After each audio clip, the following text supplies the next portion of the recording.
Good morning, American Lit Scholars, and welcome to week 3. It's a shorter week because yesterday was the Martin Luther King holiday, and on that day I decided to take advantage of that opportunity to finish grading any postings I didn't get to on Sunday. So I've graded all of the postings that were in as of about 7 o'clock last night. By last night, I mean on Monday night, except for one by a student that had already submitted her posting by about the one she's going to do the research paper on.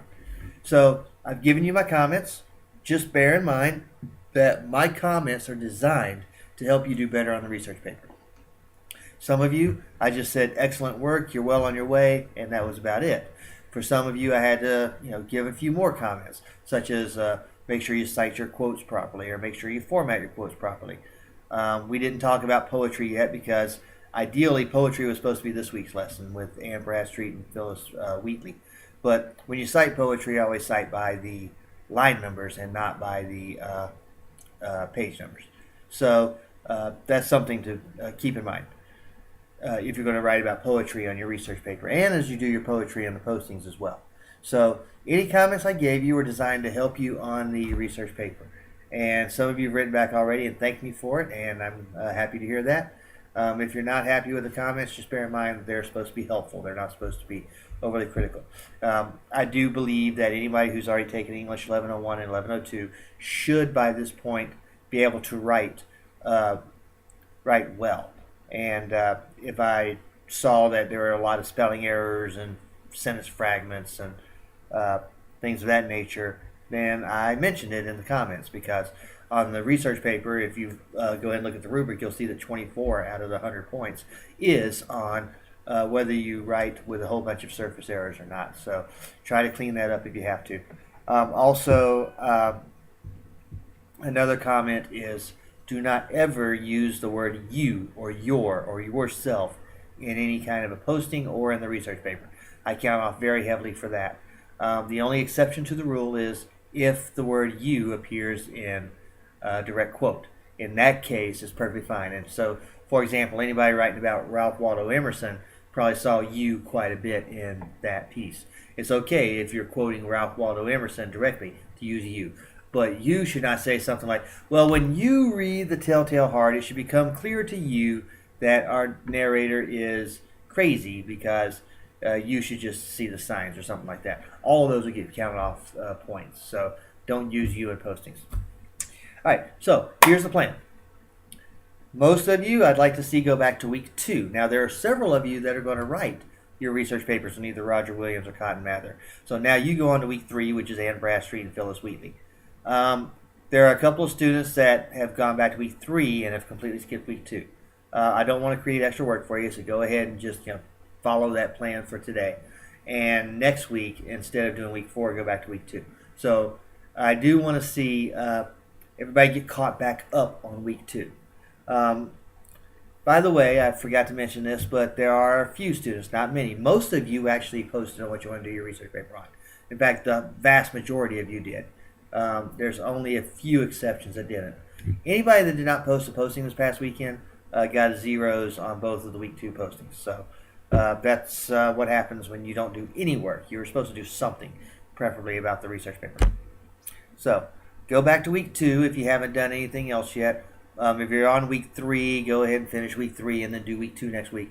But the idea is to, we're still going to have to cover all of the readings. So however we do it, let's get there. All right. The other thing is, and this is the last thing I'll talk about in this video for this week, is that your MLA quiz and your research quiz are both due on Sunday night. I wanted you to do this before you did the annotated bibliography because the research quiz has you going into D2L, or no, I'm sorry, not into D2L, into the library's website and actually looking up what you need to answer the questions. In preparation for that research quiz, you should also, before you take it, go into the library's website. So what I would do is go into the library's website, go down, I think it's about 4 links down, or it could be 5 links down, the DSC Lib Guides, Guides, the library guides, or Live Guides for short. Go into there and visit particularly on that page these two links. In the middle on the bottom, so like it's like got three columns. So in the middle column towards the bottom is information literacy program. That is important. Those are all videos that Miss Stephanie Cooper's put together in order to help you learn how to use the library's resources better. And then, in addition to that, if you go to the far right, you'll see video tutorials. Each of these tutorials, now the video information literacy programs, those take a little bit of time. Most of those videos are about 5 minutes each. There's one that's like 15. The video tutorials, a lot of those are specific to Galileo or specific to Gil, and those are usually only about 3 or 4 minutes each. They're not very long. So go through, watch those, take notes. In the MLA quiz, you can use, in fact, what I would do is have a window for the quiz and then another window open up in the Purdue Owls MLA page, or have your My Blank English book open. These are open book quizzes. So, in fact, when you go into the library or the research quiz, it will say on it, go to the library's website and open up that tab first before you start the quiz, because the quiz does have a time limit. Some students have already taken these quizzes, and just about all of them have done very well. So I probably don't need to tell you all of that, but again, open book on the MLA, open library website, open book on the library quiz, or the research quiz, which is basically a library quiz, how to use Galileo. So take the time. Go slowly on these quizzes, especially that research quiz. Take the time to go slowly and make sure that you get every answer right. You could possibly get 100 on both quizzes if you have the books open and if you use the library's website. So these are not trick questions in the quizzes. They're not designed to make you feel bad. But what they are designed to do is help you on this research paper, both in the formatting and in the actual research that you're going to have to do in order to do well on the research paper. So that's what we want you to concentrate on now, is the week 2, or for some of you, week 3 postings and those 2 quizzes. And then next week, of course, we'll talk more about the annotated bibliography, and we'll keep working on this research paper as we continue to read the actual work, because you still have to post on every author throughout the semester. So that's all I have. So I hope that you had a good, enjoyable 3-day weekend. I hope you're ready to hit this research paper hard. Many of you are, based on the postings that I saw. Some of you, even if you didn't get as high a score on the postings as you wanted, at least you've thought about the work and you've read it and you've written something. So that's good. The only people that are really in trouble are those that didn't bother to do a posting this week. And that's a very small number. I mean, most of you actually did something. So that's great.